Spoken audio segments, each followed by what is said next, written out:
Bodybuilding is rooted in the tradition of self-improvement, both in terms of body image and self-worth. With a subculture rich in history, these men have given rise to a world of intense competition, driving competitors to bring their bodies to the absolute physical peak. It's very much a lifestyle. It's a 24/7 occupation at the highest level.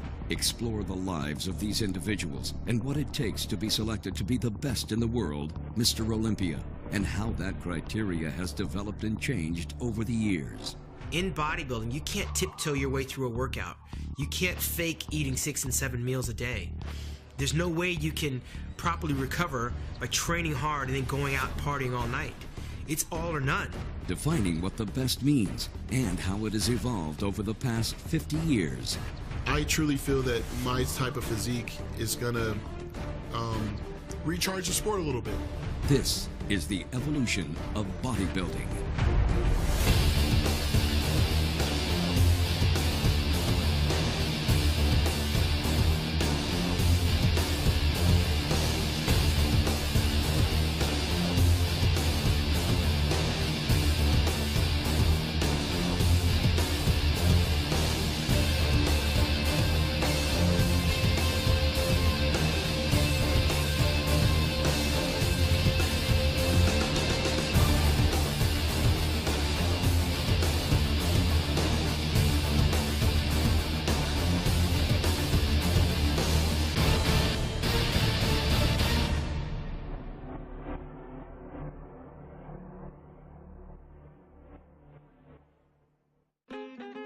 Before bodybuilding became a controlled sport, men of great strength were seen as curiosities rather than athletes.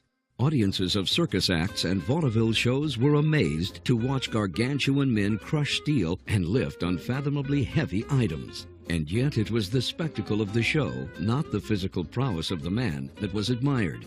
But one of these young men would break the mold set forth by his predecessors and influence generations to come. That mold was broken by Eugene Sandow, who was also a strength athlete, one of the strongest men in the world, but he had abs, delts, he was really defined, and although he started off as a strong man, there was such a sort of a focus on nobody's seen a build like this, and especially from the women really loved this guy, that then he started doing physique displays as part of his strength act. Sandow's memorable musculature became a favorite among audiences in the late 1800s, and with his fame came great influence. Sandow was a shrewd businessman. He published several books on physical training and opened the Institute of Physical Culture in Britain. His fitness magazine, Bodybuilding, gave the future sport a name. But Sandow's long-lasting contribution to the bodybuilding world was the very first physique show, called The Great Competition. With a legacy that the entire bodybuilding world owes its success to, Sandow has been unforgettably remembered as the father of bodybuilding. The real first bodybuilding contest was held at the Albert Hall. He organised it, didn't compete in it because he would have walked it. And the guys were judged. There was 12,000 people there to see it. One of the judges was Conan Doyle, who's the author of Sherlock Holmes. And then after that, physique contest started to spring up sporadically. Every few years, some of the best built man in the world. Though it wasn't until 1940 that Joe Weider, along with his brother Ben, launched his magazine Your Physique, and a few years later created the International Federation of Bodybuilders. It was the improvement in self-image made possible by bodybuilding that earned Weider's praise. Joe and Ben lived in the Jewish ghettos of Montreal, brought up in poverty. And they founded an industry, the bodybuilding and fitness industry. Now, we've all heard multiple stories of Jewish kids coming out of ghettos and getting into the movie industry or business, but these are established businesses. They were already going and they got involved. They built the whole thing from nothing. You know, Joe ran his first magazine, produced his first magazine on his kitchen table on a mimeograph for $7. Ben traveled the world in the 50s to places. In those days, air travel wasn't as easy as it is now. He went to China and Russia. Here's a Jewish guy going to Egypt and you know, getting them in the bodybuilding fold. There was no religious or racial barriers, you know. So they were really unique in what they did. The 1950s were drawing to a close. and the sport turned industry's focus to the next decade was about to shift almost universally to California. And who better to personify the iconic California lifestyle than the legend Larry Scott? Yeah, Larry Scott was the personification of the California beach boy, even though he was born in Idaho and his blonde hair was dyed. I met Joe in '61 through the magazines because I was appearing in the magazines, and he took an interest in me and started putting his arm around me and started seeing how he could help my career, just out of the goodness of his heart, and for his business too. You know, he was trying to get some pictures of the guys for his magazines, so it was a win-win situation. The biggest magazine in those days, in the 30s and 40s, was Strength and Health, run by Bob Hoffman, who did bodybuilding but was more into weightlifting. He'd give them preference. And at that time, there was a real struggle going on between Bob Hoffman and Joe Weider. And Bob Hoffman hated bodybuilders, but he was a powerlifting guy. And so he thought that was sissy stuff to be a bodybuilder, and you should be showing you how much you could lift and everything. So they didn't get along. He used to hold contests, bodybuilding contests, but in conjunction with the weightlifting. And the weightlifting would take first, go on first. And the bodybuilders would not come on till midnight. They were like second-class citizens. Joe wanted to give bodybuilders the proper respect and forum. I said, I want to be Mr. America. And he says, why don't you enter my contest? And it was the IFBB. And it was just starting, this idea. And I thought, I didn't say it to him, but I thought, who wants to win IFBB? Who knows IFBB? I want to win AAU, Mr. America. That's what I want. I said, no, Joe. I said, I got my heart set on AAU. He says, you can't win that. I says, why not? And he says, because that's fixed. He picks who wins that contest. And I said, well, I think I can do it. I still can. So, and I met Isaac Berger, who was a powerlifter. And he says, I know Bob Hoffman. He says, you got to meet him. You got to get to know him. You got to get in good with Bob Hoffman, or you'll never win his contest. So he said, at the next Mr. America, which was in Santa Monica, in which Joe Benda won it, he said, you come backstage after that contest, and I'll introduce you to Bob Hoffman. I said, all right, great. So we went backstage at the AAU, and he took me up to Bob Hoffman. He says, Bob, there's someone here who wants to meet you. Larry Scott would like to meet you. And Bob Hoffman turned around, he looked at me, he said, oh yes, I've seen him in other magazines. And turned his back on me. Isaac Berger walked off, and I'm standing there on stage. He's got his back turned to me and just leaves me there. And I thought, I walked off. And I thought, here I'm talking to Joe Weider, and he's giving me all this help and encouragement and everything. He turned his back on me when I want to enter his contest. I said, that's it. I'm done with AAU. Joe Weider, you know, he was a visionary, and he established the Mr. Olympia contest in 1965, and the reason he established it, there was two federations, and you could win Mr. America once, and that was it. You could win the IFBB Mr. Universe, but then there was nowhere for these guys to go. So he said, I want to create the ultimate bodybuilding competition, and he was having dinner with Larry Scott in 1964. We were sitting there having dinner, and we started talking about, and I had just won the Universe, and they said, we need to come up with a contest in which all the Mr. Universes can compete in. All the Mr. Americas can compete against one another and see who's the best in the world. I said, that's a great idea. Maybe we get Bill Pearl and these other guys that were my heroes to come in. I'd like to see how I would stand up next to them. And Joe says, look, we're going to get a new competition, and what are you going to call it, Larry said. And they were drinking Olympia beer. This is a true story. And Joe said, well, call it Mr. Olympia. Let's not call it that. That's a beer.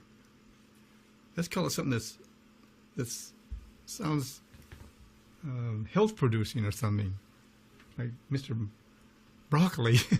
That wasn't what I said. But something better than Olympia. Well, anyway, I lost. We voted on it. It says, no, Olympia. He says, think of Mount Olympus, like the grandeur of that. And I said, yeah, I could see that. And so we decided then there to call it Mr. Olympia. Now, if they'd have been drinking Schlitz Malt Ale, we'd have had Mr. Schlitz Malt Ale now, you know. Well, let's see. I won the first Mr. Olympia in 1965, and they provided $1,000 gift. First time. I mean, you had to pay your own way to get to the show. You had to pay your own flights, everything. You had to have a job too, because nobody was paying for your supplements or anything like that. You had to have a job, so you worked, make the time to the gym, go to school. I had to rush from the school over to the gym, get my workout done. Then when Joe gave you $1,000 gift, that was great, man. $1,000 was a lot of money then. And people still say Larry's effect on the audience, they've never witnessed anything like it. When his music came, he walked out in silhouette and just stood there. And of course, with those arms and those delts, you could tell it was Larry Scott and the hair. You know, he had his own particular shape. He had these great arms, great delts, and he posed, and the audience went nuts. They were standing on the chairs, jumping up and down, and people that were there, I wasn't there, say it was like Beatlemania. It was just absolutely raucous. And I got a chance to meet Larry Scott and saw him pose from the audience, and wow, what a moment that was. I mean, you've probably read about that, about Larry Scott, his appearance there was just tremendous. I never saw it, never had the opportunity to go and see the Mr. Olympia when Larry Scott won. But I remember reading religiously, and he was so impressive in those days. You know, he had that blonde hair, he had that real California look. The next year, we Mr. Olympia, and I said, I'm going to go in this one more year.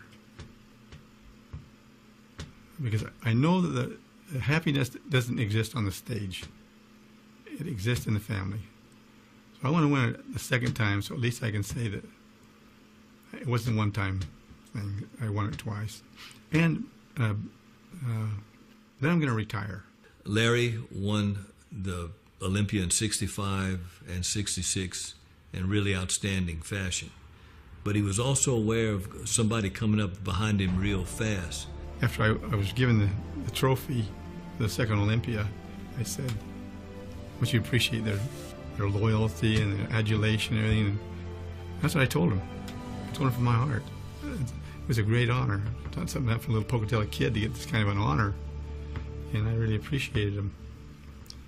But tonight is my last contest. And Larry, won the title those first 2 years, and then he decided to retire. He had other things to do. And along came Sergio. When Sergio Oliva came onto the scene, his presence was impossible to ignore. Blessed with an enormous amount of raw talent and driven by a true warrior spirit, Oliva ascended the ranks of his contemporaries with a grace that made him seem almost unreal. His nickname, The Myth, was well earned. Joe said, I got a fella here that I want you to meet. He's from Cuba. And he's got a great body. And Joe was always bringing those kind of things just to spur you on. And so Sergio Oliva came walking back. He couldn't speak any English at all then. He was just spoke Spanish totally. But I looked at his body and I thought, I am never going to beat this guy. I'd already decided I was going to quit. But I thought, I'm glad I'm quitting because I know I'm not going to beat this guy. He's got natural blessings in his body, his proportions, his size, everything. It was just magnificent. I've never seen a bodybuilder like him. I first met Sergio Oliva outside Gold's Gym when it was on 2nd Street in Santa Monica. That was the second location. And I still can remember these arms coming out of a Hawaiian shirt with a split in it in order to give him enough room for these huge arms. Sergio is one of the most gifted genetic bodybuilders there ever was. This huge chest, huge arms, flaring thighs, tiny waist. But he was just this incredible display of genetics, and everybody was impressed. Nobody's ever not been impressed by Sergio Oliva. Now, I had the good fortune of meeting Sergio and becoming friends with him early on. We competed in the 1966 Junior Mr. America contest in San Jose. That was the first national contest I'd ever competed in. I was 19 at the time. And when I met Sergio, I had never seen anybody that genetically gifted. Still to this day, I haven't. I well remember this. Sergio only weighed 197 pounds that day. Yet each one of his thighs measured 29 inches. His waist was only 27.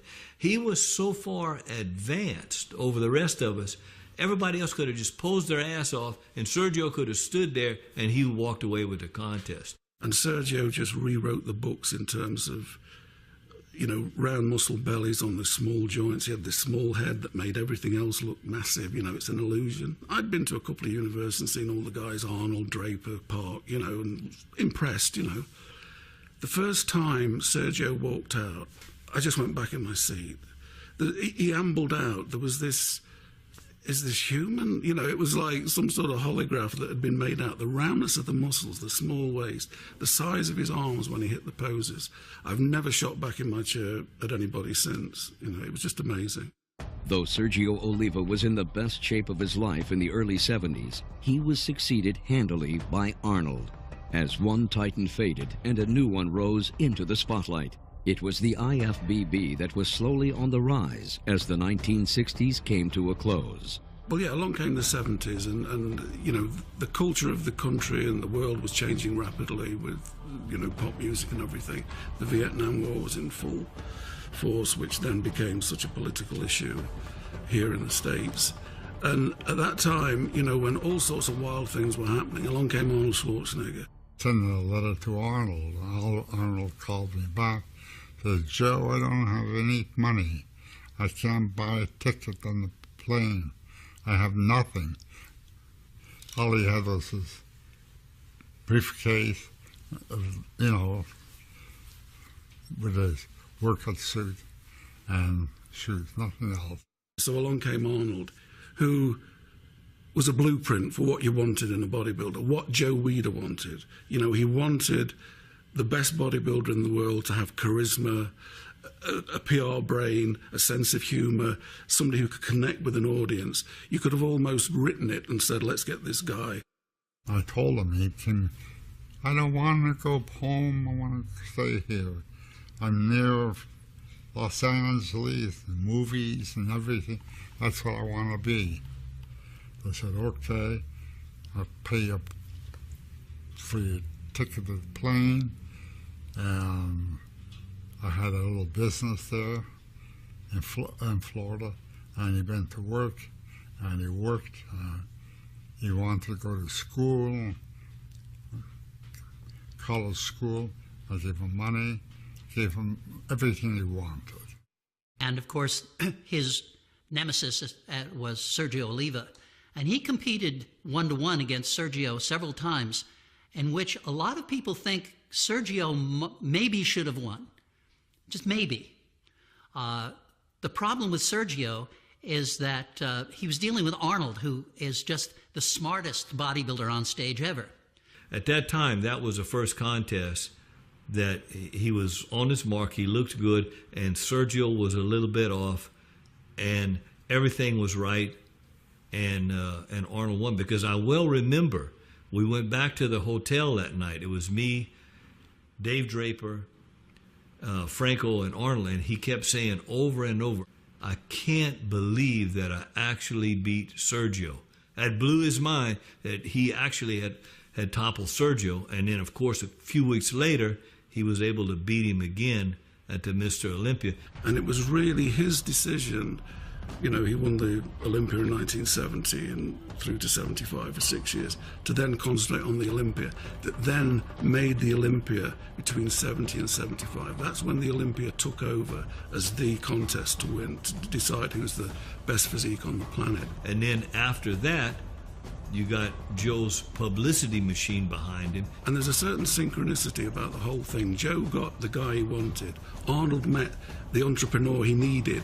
They both knew how to promote, you know, the sport as a business and make it, you know, more accessible to the public. The Olympia was established.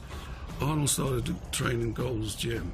So you had this synchronicity of, you know, the world's best bodybuilders, Zane, Draper, Franco, all in the same gym. You can't be thinking about yourself. You cannot be worried about what's going on with you. You have to go, okay, I'm ready. I've done everything I can do. Now what's going on around me that I can take advantage of? And nobody was ever better at that than Arnold Schwarzenegger. Coming off of wins in 1973 for Mr. America and the IFBB Mr. Universe, Lou Ferrigno continued his winning streak in the following year's IFBB Mr. Universe and the Mr. International. That same year, he entered the first Mr. Olympia, taking second. But it was in 1975 that Ferrigno's fortunes began to take an unprecedented turn. 1974 was my first competition in Mr. Olympia because I was currently the Mr. Universe twice. I won the IBB Mr. America. And I knew I was competing against Arnold because he was my idol. I really wanted to beat him. I was only 21, he was 26. But I remember we competed together, even though he's much more superior. I only trained 3 months. I found out later on he trained a whole year for the competition. But I was on the same stage with him. In a matter of just a few years, I went from a kid who came 23rd place right on stage with the greatest Schwarzenegger. And I remember when I was on that stage with him, I said, this is such a big leap. No matter what happened in the competition, people are always going to look up to him and I. And it was incredible because it gave me the sense and the motivation to go push even harder, to train even harder. Guys like Arnold and I back 30, 40 years ago, most of the big guys would go into pro football. But Arnold and I were like the two biggest guys in bodybuilding, so when Pumping Iron came out, the public embraced us. It affected everyone. Like Franco, everybody got a lot of fame. But mostly I, because we were like the giants of bodybuilding. And Arnold always felt that eventually I was going to surpass him. He always said to me, if I had your body, no one would beat me for 15 years. So basically, the beauty about the two of us is that we got involved going the mainstream, go with the film. Like I did the Hulk, he did Terminator. So it made us the household name. And it helped everyone out. With Schwarzenegger and Ferrigno both moving on in the wake of their newfound fame, the competitive stage had opened up once again. 1976 began with the birth of one of the sport's greatest rivalries, Frank Zane and Franco Columbu. Well, that year was going to be me, Franco, and I think Robbie Roberts and a couple other people. I really wanted to win that year because I trained the whole year. But doing the Hulk, it changed and made me so well known because if I walk down the street, everybody knows me. Nobody knows who Franco is. So I made that decision. That's why I came back to competition, because I wanted to stay in the game. But I could not pass the Hulk up because I was the Hulk my whole life. It's a wonderful opportunity. Unfortunately, it had to happen before I was able to compete. The bodybuilding has always been a progression. The prize money gradually crept up. In '76, I think the total prize money that Franco won was $5,000. Frank Zane and Franco never got on. Even to this day, if you talk to them, Franco particularly will tell you he beat Zane 20 times. Well, he never did. You know, Zane won more than Franco, but they were polar opposites in personality and physique. You know, Franco had a great back, striations, so he won more on, you know, that impact.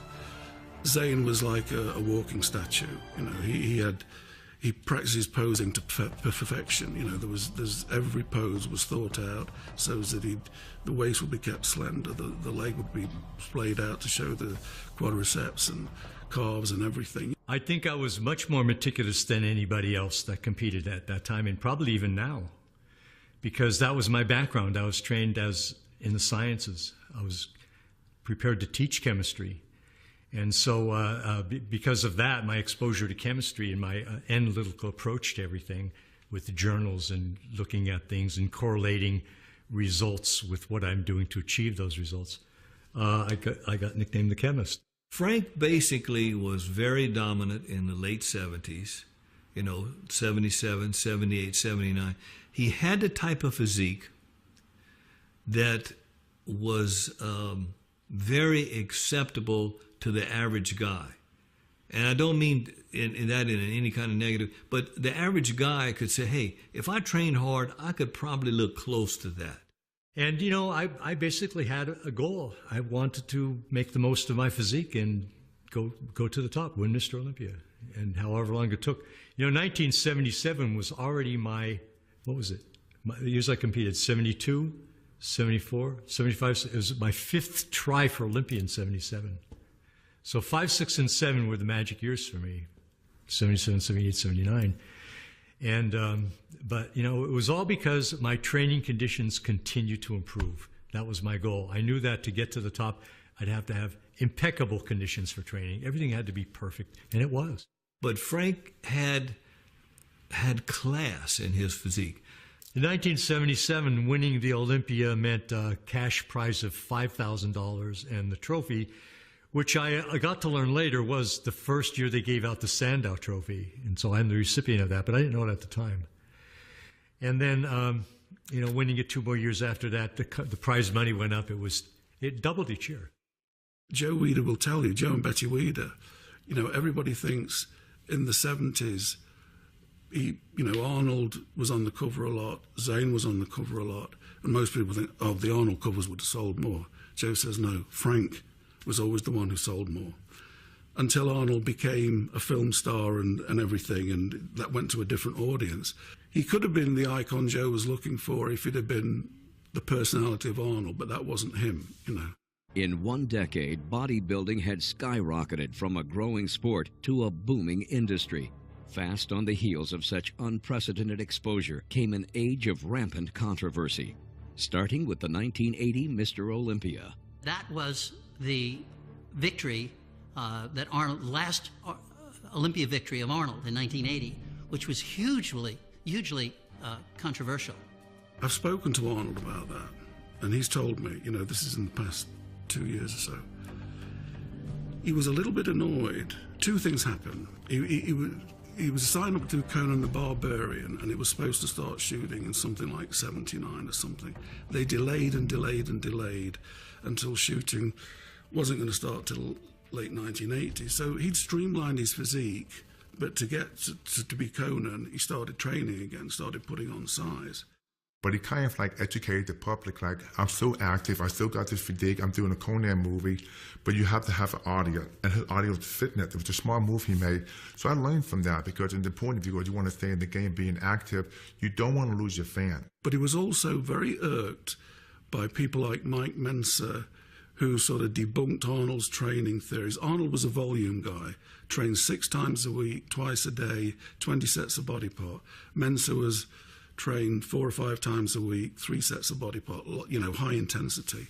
And sort of, it really knocked, is a word we're using, Arnold. He wanted to teach these guys a lesson, you know. So even Zane said to him, who he was very friendly with, you know, you're making a comeback, aren't you? You're putting so much into it. No. He told everybody, no, I'm going to Australia to do commentary for CBS. You know, I'm not going to do it. But what happened is I had an accident where I fell into my swimming pool and basically smashed my urethra and had internal bleed. You know, it was awful. I almost died. Went into shock. But I ended up going in the contest anyway. It was an error in judgment. I was encouraged by Arnold to go in. That was his ploy, was to get me. But basically, I think he was getting even for the year before, 79, when I won the Olympia. Then I embarrassed him, apparently. He asked me, he said, when I was coming off stage, off stage with the trophy, he says, Frank, what's it like to win Olympia this year? I says, Arnold, it's even better than when I beat you for Mr. Universe. And that really, they aired that, and that really made him angry. And Arnold said to him, Frank, it's not about friendship, it's about strategy. He didn't want Frank to get the extra incentive, say, oh, you know, I better put the pedal down on this. So he went to Australia, and everybody thinks he's there to do commentary. And then the night before the contest, he enters. And of course, that sent shudders through the bodybuilding world at the time. He went to the competitors' meeting, and this riled a few people up. You know, Sami Binu said something, and Arnold argued with him. And the comment was made about Menser said something, and Arnold said something about Menser's waist hanging out last year, and that's why he didn't win, because his waist is hanging out all the time. And at that, Menser attacked him. He jumped Arnold. And some people pulled him off. Bill Pearl was one of them. And that was it, you know. It was hotheads going at it. Well, it's interesting, Arnold came back and wasn't in his best shape. But like I said before, like Joe said, go back to your roots, because Arnold always used bodybuilding because he had the fitness world to back him up. And that was a good point, because I think if he came second and third, it really didn't matter, because he was already 5-time Mr. Olympia, 6th time. So he had a name. And most people to this day say he shouldn't have won the contest. I never heard Mike Menser say he should have ever won the contest. I think the general consensus of everybody there was the fact that the end result was not acceptable, not only to the bodybuilders there, but to the audience as well. But of course, the controversy of that contest was absolutely enormous. CBS went to Sydney with a full film crew, and they filmed the whole thing. Immediately after the contest was over with, the guy that was the director was a guy by the name of Sherman Egan. And he called up, he said, "I'd like to meet with you and Zane and Mincer." So we went to a meeting. He says, "Look, guys," he says, "this Mr. Olympia contest can never be shown on television." He says, "It's so obvious, even from the eyes of a non-professional, that the right person didn't win. We could never put this on television." So they still had a contract for 1981. And they paid the money because they were obligated, but they never even sent a film crew to cover it. And that's the last time the major networks have ever covered bodybuilding. I wish I wouldn't gone in that year and went in the next year when Colombo went it. You know, that was a travesty. Come on, give it to anybody, huh? I mean, that could have been incredible that year. But I passed the following year for political reasons. Everybody was mad at each other, so, you know, we didn't go back to compete that year in the Olympia. The 1980 Mr. Olympia left a lot of people very bitter. And for maybe some egotistical reason, we decided that we were not going to enter the 1981 Mr. Olympia. And Franco, who was always 2 steps behind Arnold, makes his comeback from a leg injury a few years before, when in the World's Strongest Man, they dropped a refrigerator on his leg and broke it. And he won that contest. Now, to most people, that was a bigger controversy than Arnold. You can see why Arnold could have won, but not many people can see why Franco was the winner. Once again, Chris Dickerson had to settle for second place. I said, what happened in Sydney could never happen in the United States. Well, I was totally wrong, because the same thing happened again in 81. But people only choose to remember 1980. You'd have to go back and really, because I didn't go to the contest, I kept my word, but you'd have to ask people like Danny Padilla, Chris Dickerson, Roy Callender, Tom Platz, how they felt about it, because they must have really been discouraged after repeating the same thing the year before. The dust gradually settled. 1982 saw Chris Dickerson become the first African American to win the Mr. Olympia after more than a decade of competing. The following year, Samir Banu, the Lion of Lebanon, claimed his Mr. Olympia victory. 1983 in Munich, Samir Banu, who'd always got tremendous shape, massive arms, great back, but always held water. In 82, in my opinion, he was fourth. He could have won because he'd got rid of the water. He'd learned how to get the water out of his system. I mean, at the very least, I felt that the show was between me and Chris Dickerson. 82, I went to London bigger than ever for the Olympia, and Dickerson won. I was a little bit too big, maybe. My feeling is first or second would have been much fairer than coming in fourth. So, yeah, I made up my mind that since I peaked properly for the 82, I decided to go to Germany for the 1983. Miss Olympia was held in Munich. I left early, 6 weeks prior to the show. I did my homework. I even was more focused because I want this thing so bad, you know. So here I'm preparing for the first go-round, man, and I peaked at 243 pounds. I entered the show at 233 pounds, the same weight I won the IFBB World Championship. So what happened to the 10 pounds? What happened? Yeah, I put myself through, a tough preparation, and good enough, we managed to win it. We got it done. He came out, and he had a Christmas tree back that like nobody had ever seen before, massive arms, and he won the contest. I went into that show, I placed third. You know, Samir won it that year, and I think Muhammad Makawi took second. I took third, Frank Zane took fourth. And already I could see the tide turning, you know, as Lee Haney placing third ahead of me and Samir winning it, you know. I figured, well, this is it. I got to retire sometime, you know. Now is it. I'm in great shape. I'm going out looking my best, so that was the last show. I think being Mr. Olympia for Samir, he had to travel a lot of he he wasn't as prepared for 1984 as he was the previous year. And I don't think anybody was prepared for Lee Haney. Lee Haney came along with a combination of size and good aesthetics. There was nothing blocky about Lee. He had a great shape. And part of that, by the way, is because I always describe him as a guy with mastodon muscles but not mastodon bones. Haney got into bodybuilding because he broke his leg twice playing high school football.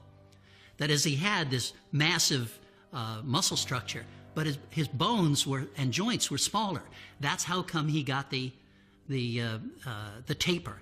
Because I knew when I peaked at 243, with symmetry, balance, with the look of Robbie, with the look of Arnold, and a posing routine like a Frank Zane, but with the movement of Frank Zane or Ed Corning, then that was a winning combination. So that's what I worked upon achieving in 1984. And as I prepared for that competition, I prepared like never before. Lee Haney took notice to me because he saw that I trained so hard. And Lee Haney came up to me, he goes, hey, I'm getting ready to go into the Olympia. Would you like to train with me? He was the most intense guy that I've ever trained with. I mean, intense in every sense of the word. Rich would leave it all in the gym when he trained. I mean, foaming at the mouth, drooling the whole 9 yards. That's how Rich was. And then what was even better is then I went with Lee Haney into New York for his first Mr. Olympia win, and he won that show. And it was just one of the greatest experiences. I turned pro, and my good friend ended up winning Mr. Olympia. All of that came together at that 1984 Mr. Olympia. When they raised my arms in victory, man, I felt I was on top of the world then. And I knelt down on stage, and I thank God for what he had done and what he had allowed me to do. I'm this 21-year-old cocky kid thinking, man, I could go right into the Mr. Olympia, and win the show. And I still knew there was Lee Haney, this Lee Haney who's just at that time was a freak, real wide clavicle, little waist, huge back, thick chest. Rich Gaspari, he was responsible for a certain evolution of bodybuilding until he came along as a pro, made his pro debut in 85, his Olympia debut in 85, and got third. He was 22 years old. And now I'm this kid, 22 years old, coming in third place, and I was like a bit disappointed, and people are like, what are you, crazy? You're 22 years old, your first Mr. Olympia, you come in third place in that show. So I was like, wow, this is easy. I'm just gonna do it again, and I'm gonna win the next year. And it just never came out that way. Nobody had ever seen that hardness, vascularity, and the ripped glutes. This was a new thing. I brought something different to the sport that no one else had at that time, and that was striated glutes. I was known for my butt, for being the hardest bodybuilder at that time. So I set this standard in the sport, and then going into the Mr. Olympia, I became one of the favorites now. It's amazing. Each year brought about something different or another different turn in my life because, as you know, I was a father as I trained for the Mr. Olympia competitions. And then there was all talk in the magazines that Rich is favored to win, Rich can beat Lee Haney. And in my mind at that time, it's like, you know what? Maybe I can beat Lee Haney, even though he was like this guy, my great bodybuilder. Now, mind you, just to remember, we were living in California together. Now we both moved. I moved back to New Jersey. He moved to Atlanta. We still communicated and talked. We were friends, but I was very competitive. And as a friend, I still wanted to beat him. I've always looked at my training for a Mr. Olympia competition, even as the NPC Nationals competition, as my job. I'm going to work. And when I'm at work, give my very best. Don't have slack on anything, because I've been taught that, to work as though I'm working unto God. And if you're working for the master, then you're going to give your all every time around. And I wanted to make a year's worth of gains, because I figured if I didn't compete, that I was going to get better and go into the 1987 Olympia and win. And that ended up not being true until 1988. I come in second again. Probably the best condition that I could be in, but again, it wasn't enough to beat Lee Haney. But then there was another bodybuilder, and it was Lee Labrada. He was known for his, symmetry and structure, and the mass with class. Entering the pro ranks at 175 pounds can be a daunting challenge for anybody. Lee Labrada came along at the same time, And there were certain aspects. Lee had great proportions, could present himself well, very polished, big arms for a little guy. You know, in '89, I mounted a serious challenge to Haney for the first time. You know, but I came in a solid second. And I was a crowd favorite because we were competing in Rimini, Italy at the time. And of course, the Italians have an eye for aesthetic physiques, you know, with the Roman heritage and that type of thing. So I was very popular there. And you had Sonny Smith, Vince Taylor, a lot of great champions, Lee Librado. I think Rich, I called him Rich the Itch, he never would go away. Coming from second and now dropping to second and then losing to Lee Librado and Vince Taylor. And Lee Haney again won the show. And I geared up for 1990, and I thought that was going to be my year because that was the year that they had the drug testing, and I knew that that with, you know, my natural genetics and the like, that I would be able to put on a very strong showing. And I got to tell you that what was running through my mind as came down to the wire, and the announcer said, and the winner is Lee, because we're both Lees. It was like a feeling of being like at the edge of a cliff, and I got to tell you that I was either going to jump off and soar, or I was going to fall to the bottom and crash, and it was the feeling of a free fall when Haney's name was called for first place. But again, it was the size factor that Haney had. It was like, well, you can beat me on that, but take that, you know, and it went like that. And Librado came very close to toppling Haney, you know, in Rimini in Italy, and in 1990, which was the drug-tested contest. But it was not to be, you know, and again, Lee Librado would have been a magnificent Mr. Olympia in personality and bearing. I was very young as a bodybuilder, and I started seeing things happen to me. I started getting injuries and actually almost going into like a burnout, you know, with competing. Going into then the 1990 Mr. Olympia, I ended up getting 5th place in that show, so I dropped another place, and I was like, oh my God, I'm done, you know, in bodybuilding. You've got to feel sorry for Rich, because if Lee Haney had never existed, he'd have been at least a 3-time Mr. Olympia, because he was second 3 times in a row at a phenomenally, you know, most pros today, well, they're not turning pro until they're 30, and he was doing this at 22, 23, 24, you know, and, you know, he was another magnificent guy. I talked to Shirley. I said, baby, you know, my wife, I said, I've done 7 Olympias in a row. No one has ever done 7 in a row. And I said to her, well, what do you think about that being, you know, it? Being a competitor surely is. She looked at me and said, it? What do you mean, it? She said, you got to do 8. What are you talking about? Let's don't even have this conversation anymore. That's my wife. And so that gave me enough zeal and fire to go on to do that 8th Olympia. But along came a guy who was equal in size and poundage and had good shape. Everybody decries Dorian Yates' shape, but he's got the shape, he's got the proportions, you know, there's no long torso or short legs, or he's got the back and everything. And Lee Haney knew he was a threat. And if you're looking to knock out a Titan, you got to have a guy, at least in my mind, you got to have another Titan.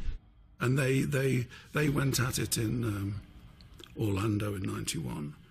The symmetry round, Lee Haney won. The muscularity round, Dorian won. I don't know if it's the first time, I haven't seen it since, where there's just a 2-man pose down. It was Dorian Yates and Lee Haney, and I was the first guy to go on stage to have the stature and the body weight to stand next to Lee Haney. And I enjoyed being the underdog. And the crowd was going nuts. These 2 big guys, nobody'd seen 245, 250-pound guys, 2 of them going at it in condition, you know.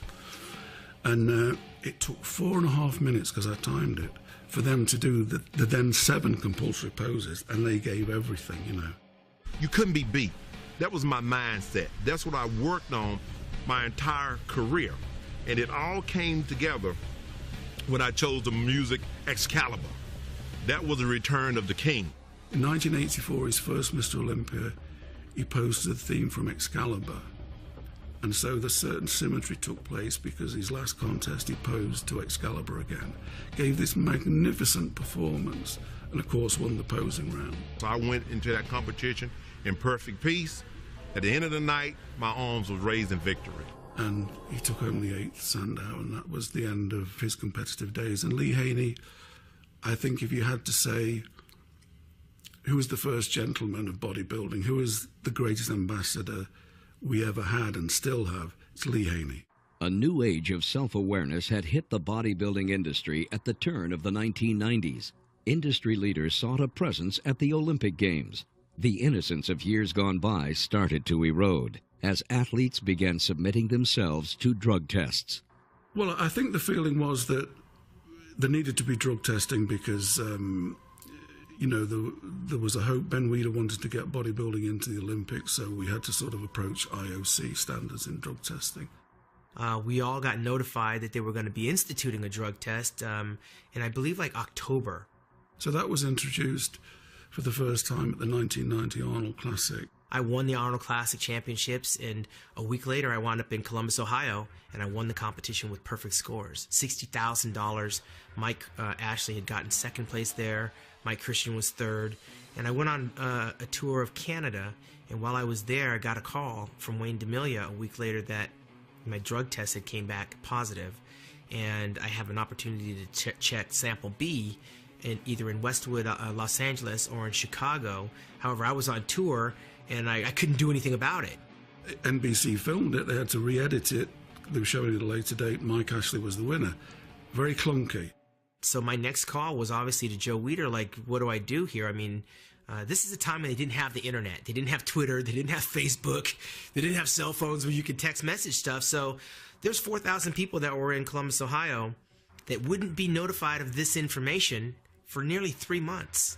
And Joe Weider had just said, basically, Sean, stay on your game, do what you have to do. You're one of our, most highly decorated athletes. We are going to support you and prove them wrong in Chicago in 1990. So it was about 8 months I had between losing $60,000 and watching the Arnold Classic Championship go right through my hands to trying to get redemption in Chicago.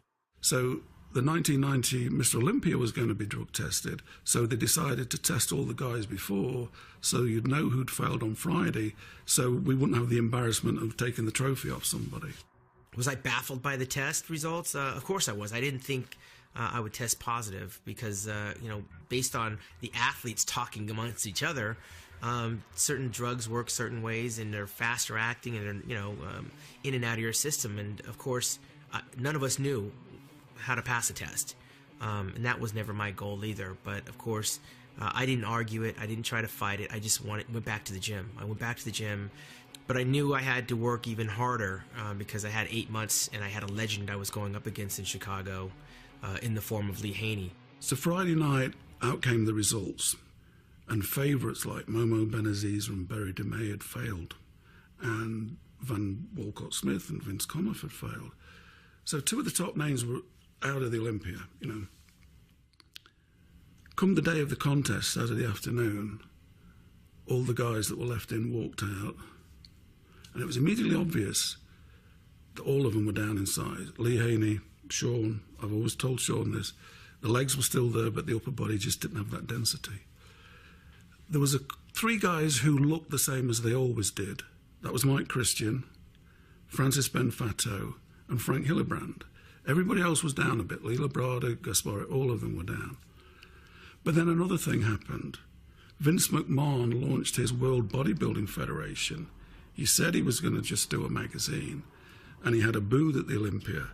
But at the conclusion of this Olympia, his guys, Tom Platz and others, went round handing out, announcing the new federation, the WBF, the World Bodybuilding Federation. When he was doing very well with professional wrestling and decided he would try his hand at bodybuilding, it sent earthquakes through the whole bodybuilding landscape. Everybody thought McMahon, with all his money and everything, this is going to happen. And suddenly we knew who was in there, the likes of Stridham, DeMay, Quinn, Mike Chris, really big hitters that were top 6 finishes in the Olympia every time they were in it. Mike Quinn was there. Vince McMahon had just entered into bodybuilding and was coming along with the WBF, a new federation. offering more money, and he secured 13 bodybuilders away from the IFBB, which made some things a little bit easier for some bodybuilders that were in the IFBB because he took a few good guys. The amount of money they were offered was enormous. I think Berry was getting $300,000 a year. This is back in 1990. And even somebody like Lee Haney's contract with Weider would probably be 40 or 50 grand at that time, so it was enormous. But Berry said, and this goes back to what I said before, the drive was always to be the best in the world. He said, we all realised we weren't going to be the best in the world. We were going to be the best in this little group. We weren't going to beat Lee Haney. And somehow the drive went out of it, and some of the guys were far from the best. I think what knocked the legs out from Vince McMahon was the scandal he had with the steroids. And I think he decided that, bodybuilding with its, the slur of drugs, it had been an experiment that he'd gone into with a good heart, but it was time to be strategic and, concentrate on what he knew best. And that was the end of the WBF. Had he had some good management, I mean, what makes you extremely professional, that formula that works so well in wrestling ain't going to work in bodybuilding. And he applied that same formula, and it didn't work. If he would have just listened to some people, he wouldn't have wasted money, and he could have made a big dent. It might have been different, but he was the one that forced Joe to start offering contracts, because then eventually he became afraid he would lose everybody. He did call up the Ben and Joe Weider after it folded and said, I'm done. You guys know what you're doing more than I do in this sphere, and good luck and no hard feelings. So, there was no rancor in the end there. While the industry dealt with its various troubles, the competitive standard set by Lee Haney was about to be shattered by the new juggernaut of the 90s, Dorian Yates. And then along came Dorian Yates from England, who won the Mr. Olympia 6 times and just brought a whole new standard of hardness and freakiness. And, to me, the golden age of bodybuilding was the 90s, I think after that, Yates is often blamed for taking the sport in the wrong direction. But what he was doing what he knew he had to do to win. And hardness and mass seemed to be the criteria, the calling cards. So you had the more symmetrical and classical type physiques like Sean Ray, Lee Labrada. You had Barry DeMay. You had a number of guys that were threatening that standard. Okay, but that was squelched. Again, we were at a crossroads, and the crossroads went the other way. Again, back to the past, to the large bodybuilder in the incarnation of Dorian Yates this time, and it has never looked back. You know what? If I can get past Labrada, Haney doesn't have much longer to go. I could potentially become Mr. Olympia, and it became very real to me in 1990, getting third in that Olympia, that I would one day become Mr. Olympia, because there's no way Lee Haney can last that much longer. Unfortunately for me, I didn't see the shadow coming. Dorian Yates by way of England. When I turned pro, I don't think I was seriously thinking about being Mr. Olympia. I just wanted to be a good pro, and that's as far as my thinking was going at that time. So I was the first European bodybuilder to win Mr. Olympia, and also training at the time in Europe. Dorian Yates was able to dominate bodybuilding in the 90s because he was bigger and thicker than anybody else. Plus, he was aesthetic, as I say. He was Herculean, not Apollonian. So he didn't have a pretty, shapely physique, but it was balanced and artistic and sculptural. The evolution of bodybuilding changed when Dorian came into the scene, because he was one of the first bodybuilders to compete at like 260, 265. So he set this like freakiness to the sport. Well, in 1992, of course, Dorian Yates won his first Mr. Olympia in Helsinki, Finland. Mr. Olympia was wide open that year. I'll never forget it. It was wide open in 1992. Ferrigno was coming back, and he was competing over 300 pounds. Part of me said, what am I doing here?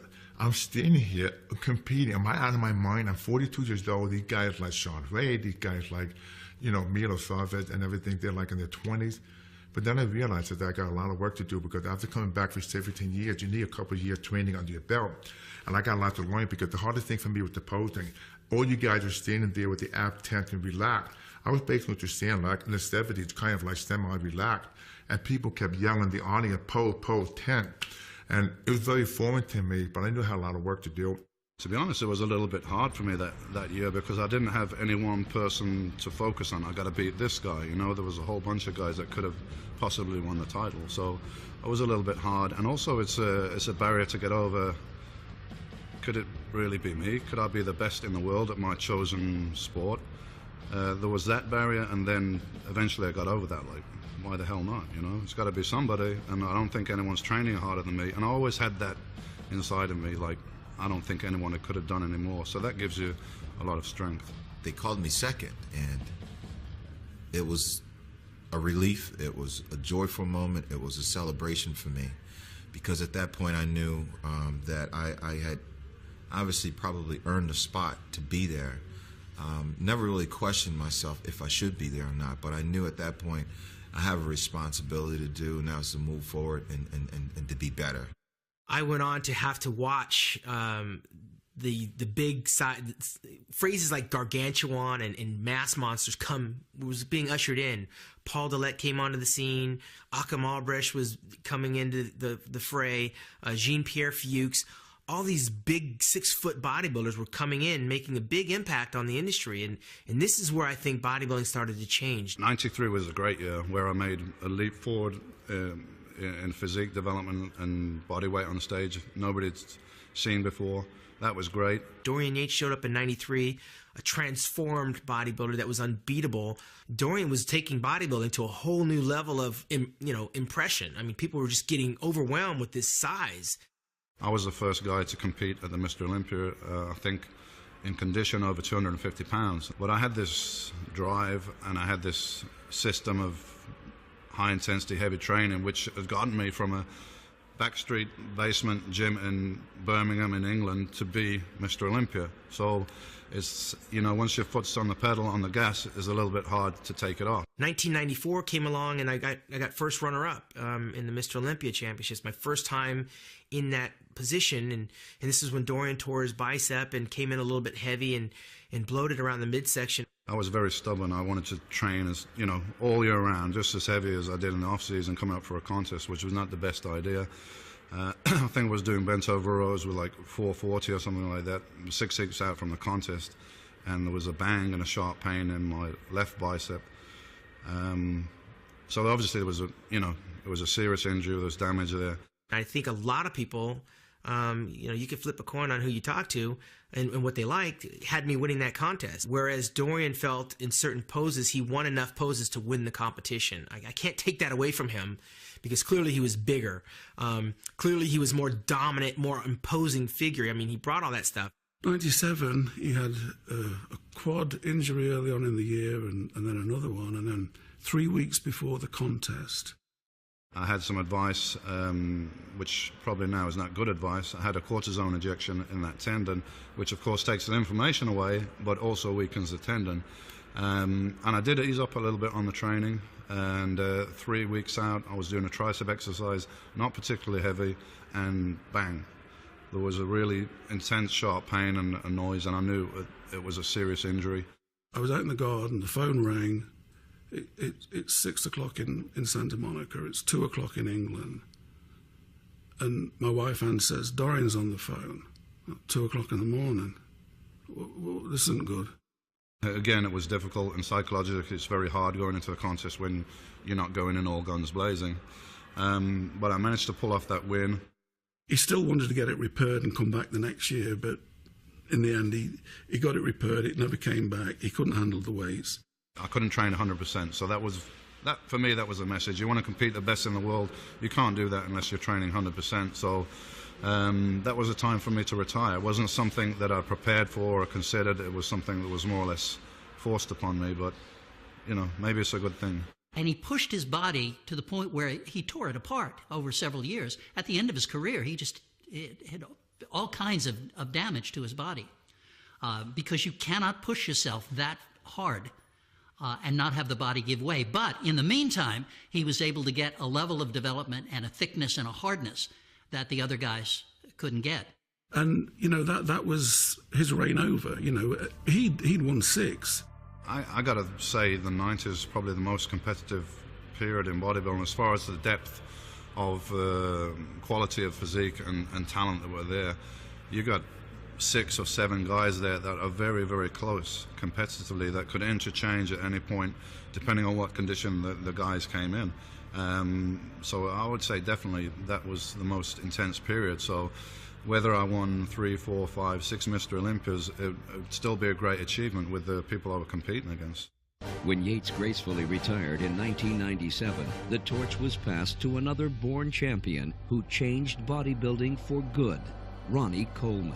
Today I go to the gym, and Brian Dobson is the owner. He's like, man, he see me come in. He's like, man, you compete? I'm like, no. He said, you ever competed? I'm like, no. Like, pretty big. You probably need to compete. You could probably be world champion one day. And as soon as he said that, first thing out of my mouth was, no, thank you. Now, I'm not into bodybuilding. I haven't even picked up a bodybuilding magazine. I don't know nothing about what's going on in that sport. I'm very unconcerned. It's just like something foreign to me. No, you know, you been asking me that every day I come in. Every day I come in here, and every day I tell you no. So I'm still gonna have to, you know, decline the offer. He's like, I'm telling you, you need to do this. He's like, I tell you what. He said, there's a contest coming up in about 3-4 months. He's like, if you compete in this show, I give you a free membership to the gym. And remember, I'm struggling, so anytime somebody offers you something free at a time like that, you're like, okay, what I got to do? Nobody's had a slower climb up the ladder, you know. Made his pro debut in '92 at the Olympia, didn't finish in the top 15, was a journeyman pro, in and out, in and out. And I can remember it like it was yesterday, because I remember I was backstage pumping up, and I look over, and then Sean Ray's over there. He's doing push-ups on the wall, and the first thing I see is this big old chest sticking out while all these striations and stuff are going. I'm like, man, I'm in the wrong sport. I placed dead last in that show. 98 became his breakthrough year in a big way. At the end of 97, there were 7 Grand Prix in Europe, and Kevin Levrone won the first 6. And then, sensationally, Ronnie beat Kevin. Kevin was a fantastic bodybuilder. He won that last one, and that was a sign, you know, because then in 98 he won the San Francisco show, or him and Levrone went in 3 shows in May, New York, San Francisco, and in Canada, Montreal or something. And Ronnie won 2, Levrone won 1. 4 or 5 months after that, in September, and I was faced with, at that point, the Olympia was wide open. And Flex was the favorite. But even then, you know, you could see Flex's back double biceps is a thing of beauty. But the only guy in that lineup of that time, Levrone, Sean, Nasser, that could match him on double biceps, not beat him, but not be vanquished by him, was Ronnie.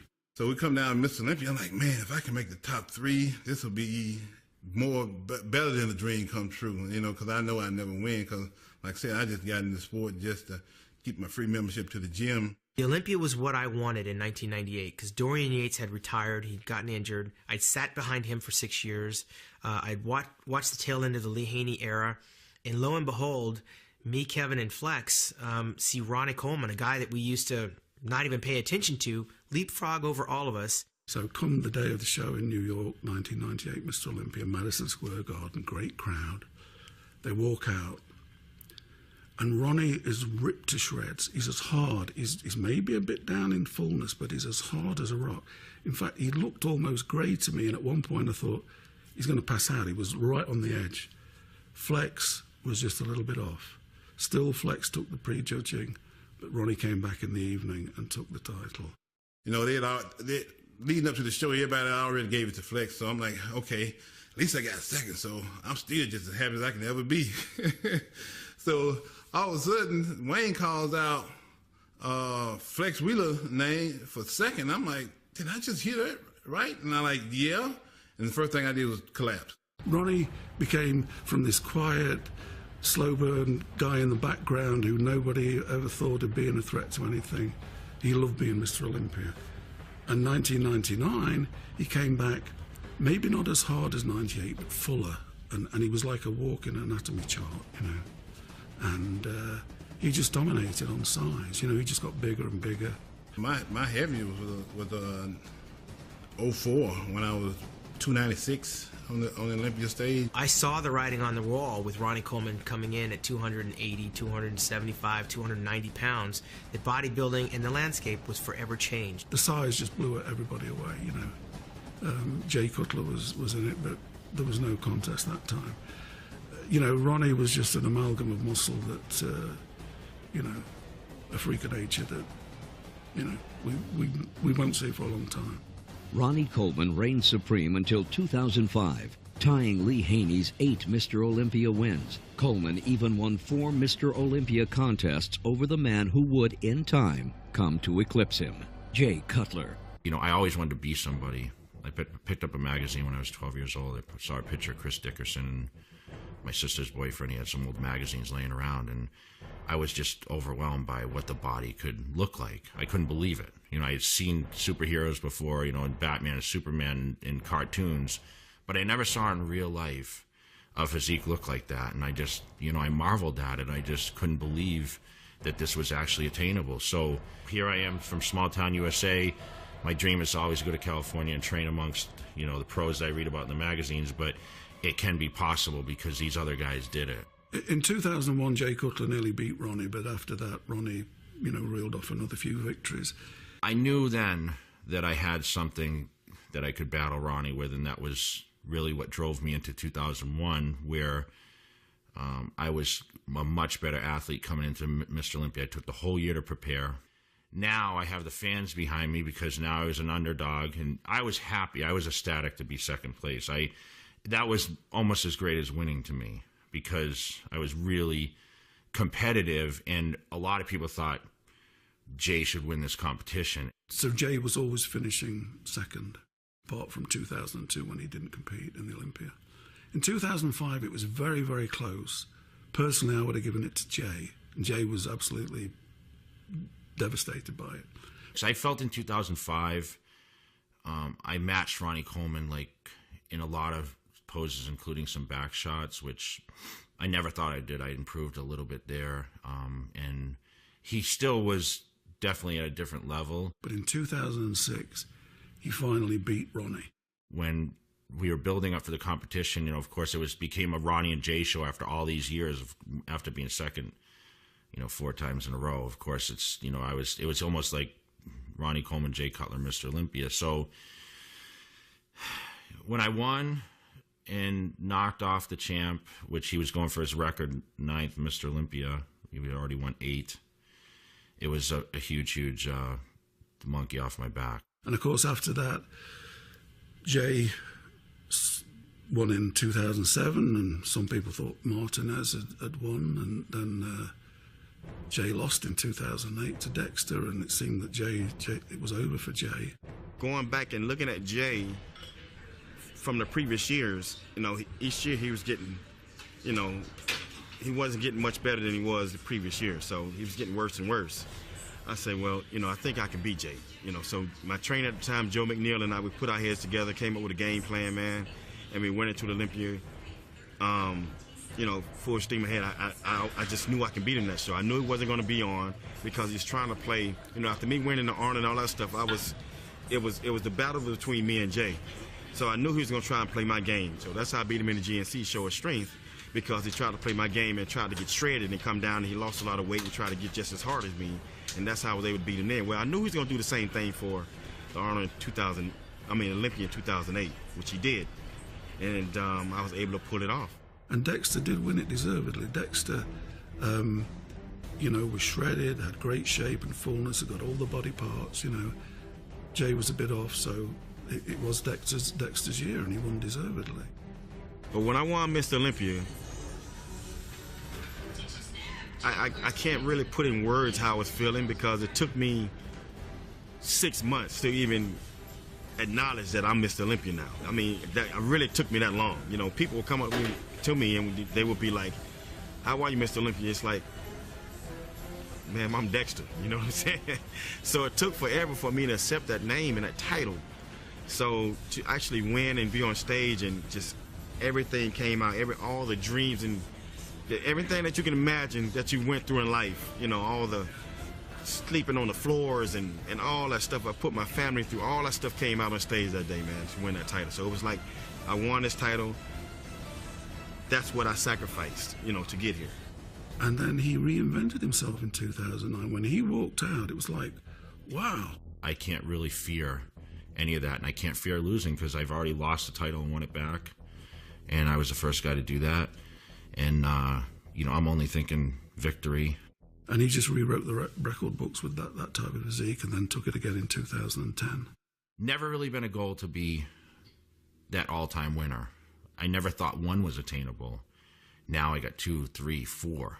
Jay, I have tremendous respect for Jay, you know, on so many levels. He's like a great bodybuilder.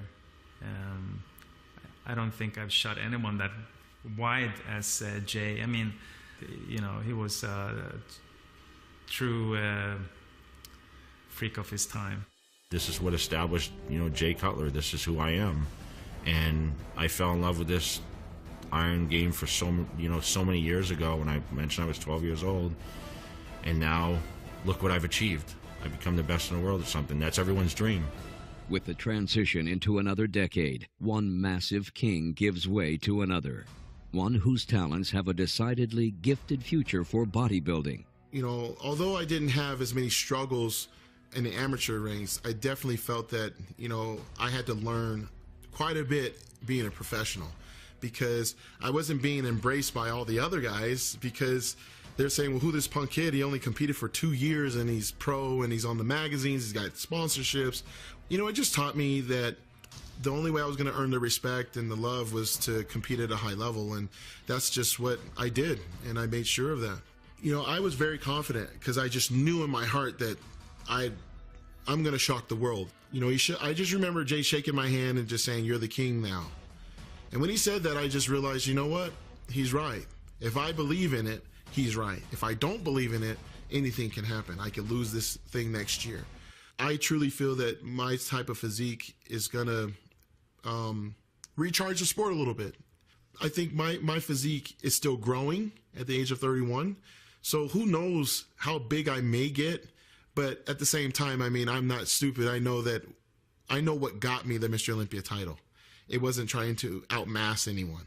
It was about being more aesthetic, but yet having the muscles round, like very cartoonish, and having sharp conditioning to make those muscles stand out even larger than life. I think after we watched Phil Heath win this Mr. Olympia in 2001, one thing is sure, bodybuilding is alive and well. You know, I look at Phil and I think about myself. I think about Sean Ray. I think about, you know, Flex Wheeler. I think about size with class, mass. Sean used to say that all the time. You know, I think about Lee Labrada. I think about, you know, Gaspare, the cuts. You know, everything. He ties it all in together. I think today, where we are right now, you know, he's certainly a good champion for the sport. Phil brings a different type of flavor, one that sort of takes a little step back from the monstrous physique to more balanced size and symmetry, which that's where I'm from, so that's what I like. And I'm happy Phil Heath won because, to me, he has a beautiful body. It's aesthetic. And I hate to see the sport get to a point that we're sacrificing symmetry. In the course of just over a century, what was once a sideshow attraction had developed into a new way of life for millions around the world. Men who brought discipline, scientific expertise, and unrelenting dedication have inspired each successive generation to studiously build upon their achievements. Bodybuilding as a sport has as much to offer its competitors in return as they are willing to dedicate of themselves. Like the training regimes, business practices, and the athletes, bodybuilding will always be changing. It will never cease to evolve. A lot of sports have evolved. You know, we use the term evolution here. What I described before, going from Eugene Sandow to Yates and guys who came after. That was evolution. But evolution usually means, you know, a process of improvement. And I'm not sure, in many ways, I think the evolution of bodybuilding has peaked with the 90s, and we're not going forward with creating the perfect human specimen. I think the guys now are generally bigger, but the conditioning is not as keen as it was in the 90s. So yes, the bodybuilders are bigger. Are they better? Not necessarily, I don't think. You're talking about 18 almost consecutive wins, you know, almost 2 decades of champions, Olympian champions that were freaks, you know. And it seemed that the fans liked the freaks. You know, they liked the, you know, even to this very day, you know, the freaks sell. You know, Dorian sells, Ronnie sells, Jay sells. So over that 20-year period, could it have been different? Possibly. Just think, Sean, if you won Mr. Olympia, or Kevin won Mr. Olympia, or Flex won Mr. Olympia, how things may have changed the tide. It's more of a freak factor nowadays. And I think the whole society is changing towards that. How photography is today, if you look at any bodybuilding magazine, and it's a natural evolution with how the physiques looks today. It's all about shooting big weights, you know, huge muscles, using like wide angles used to enhance it. So I shoot differently. Before I could use like a telephoto lens, you know, to shoot everything, because it makes everything in proportion, like the eye sees it, or a little bit more compressed maybe. And now you know, we use a lot of wide angle lenses used to make an arm look super big, because that's what the latest fashion is somehow. The youngsters that are getting into this sport look at the magazines, they look at the bodybuilders that are at the top now, and they realize that to get there, they're going to have to do things that they don't want to do. I look at where it is now. It is a little bit different from my eyes. You know, golly, man, I like a 63 Chevy. You know, I got a 74 Corvette. I think I'm cool. But, you know, things change. I hear all the time people complaining that the bodybuilders are too big. And I don't think they're too big at all. I think they're just heavyweights or super heavyweights. The problem is that the smaller bodybuilders just don't get enough recognition because there aren't weight divisions in the pros. There are in the amateurs. Bodybuilding is not supposed to be about mass. It is supposed to be about sculptural perfection.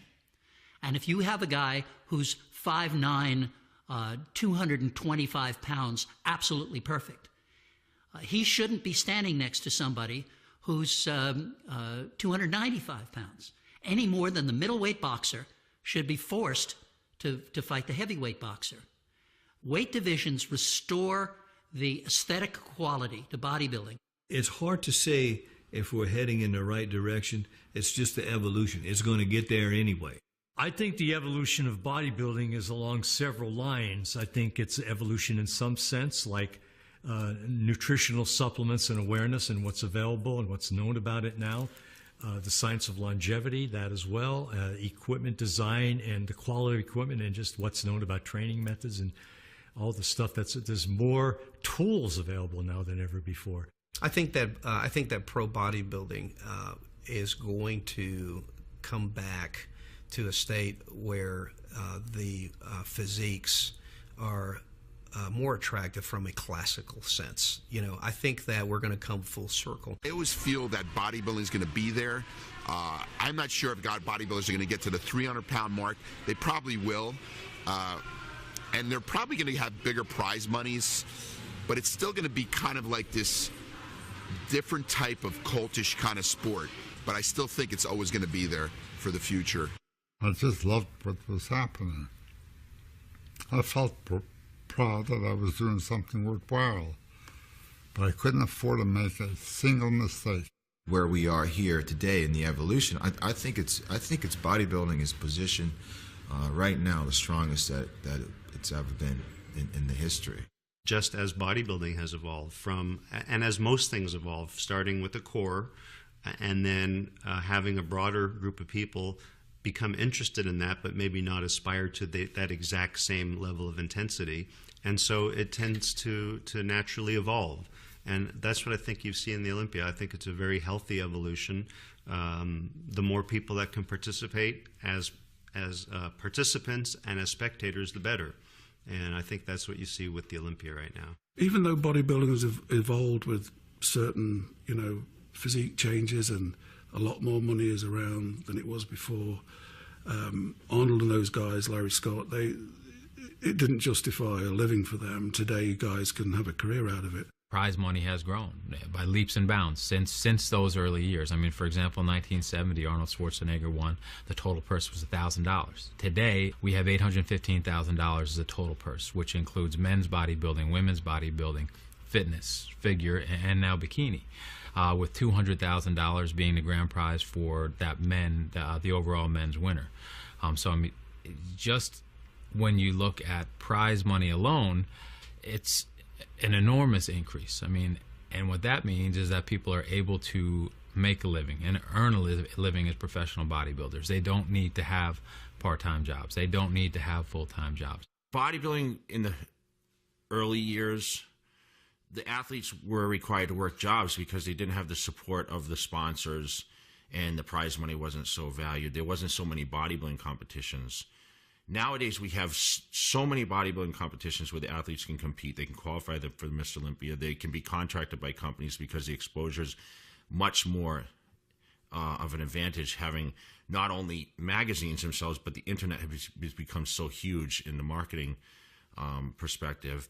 It has evolved into something so awesome that I don't know where it's going, but it can only go up exponentially because of technology. I mean, now we're having video conferencing through businesses. Well, don't you think that at some point in time, a bodybuilder like myself may take one of my phones and use a Wi-Fi network and say, hey, this is what I'm looking like right now.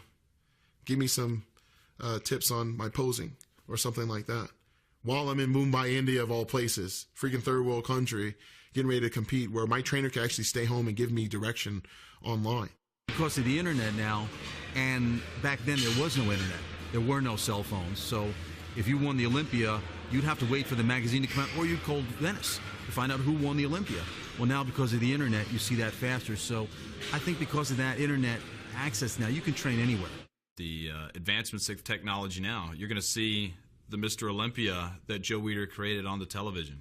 You're going to be able to get it on every mobile device that's made now. As a matter of fact, we're already making it possible to see it on your iPhone, Android, BlackBerry, things like this. But the real connection of what people want to do is watch it on the television. So I think at least in the next 2 years, you're going to see a TV quality production on your television that the internet is going to make possible. I think we need to do is we need to get the younger demographics involved in bodybuilding. You know, the young kids today are in video games and extreme sports and that kind of thing. You know, we need to get these young kids and these young athletes involved in the sport. We need to get them at a young age. Okay, that's how we're going to really grow the participation component, you know, of the sport.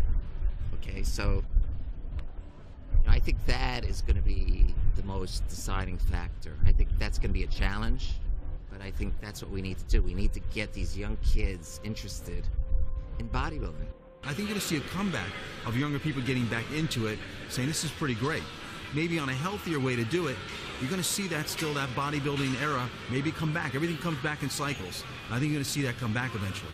One thing we're not going to see happen is Joe's vision of bodybuilding dying off anytime soon. I think we're headed in the right direction, and you know, with people like Jim Mannion at the helm, Rafael Santoja, we are in very good company, in very good shape in terms of where we're going. It'll be interesting to see what happens over the next 10 years. I'm going to just sit back and enjoy the ride. The big prediction I made in the late 50s, early 60s, how bodybuilding would change the whole world. And it did.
just in the family.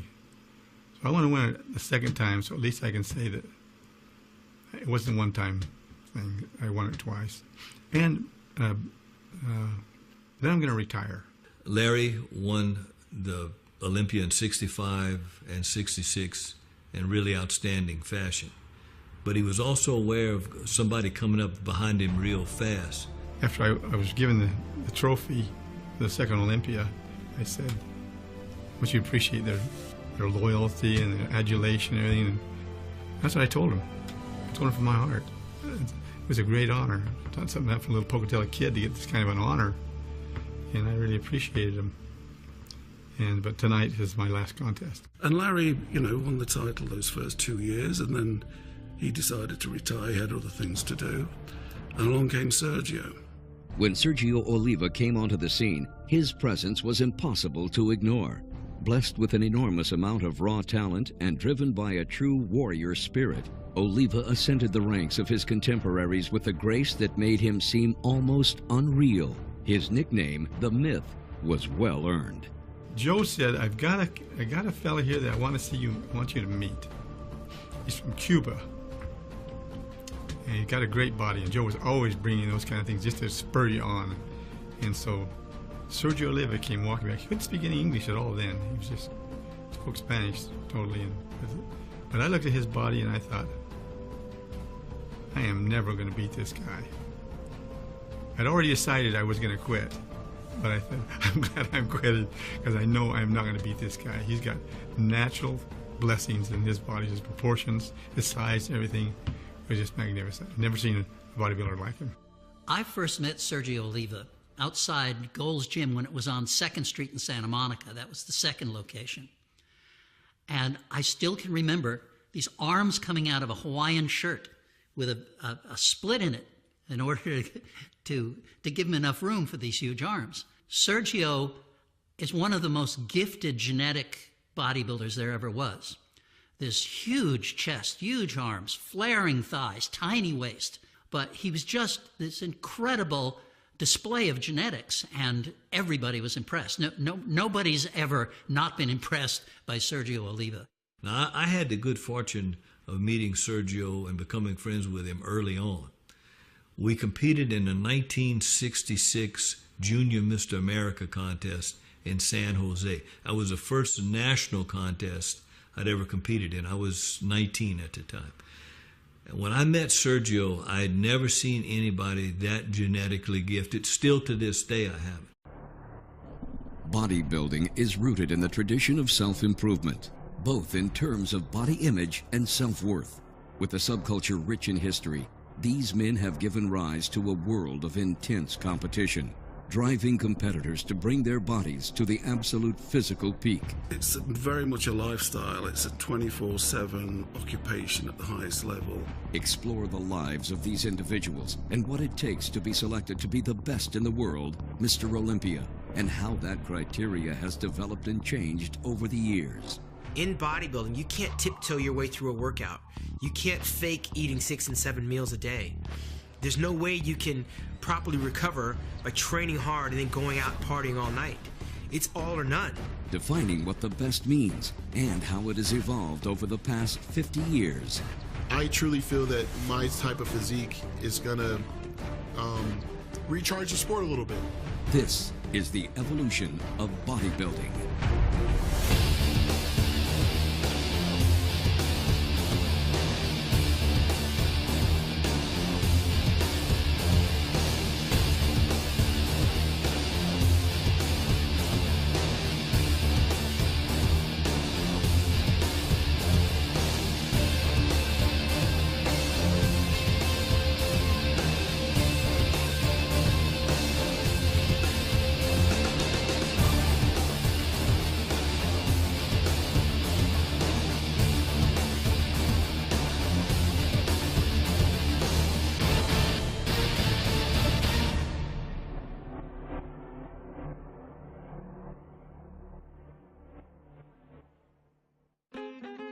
Before bodybuilding became a controlled sport, men of great strength were seen as curiosities rather than athletes.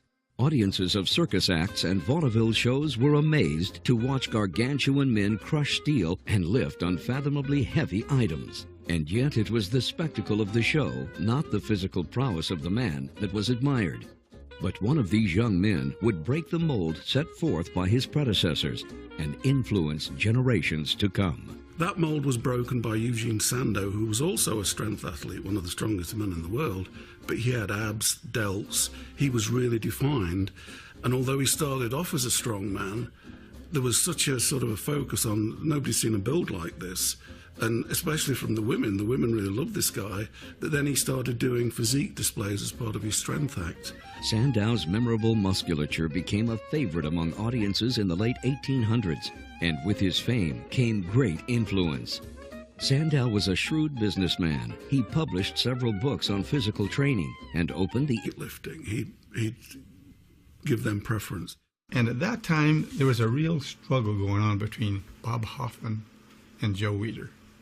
And Bob Hoffman hated bodybuilders, but he was a powerlifting guy. And so he thought that was sissy stuff to be a bodybuilder, and you should be showing you how much you could lift and everything. So they didn't get along.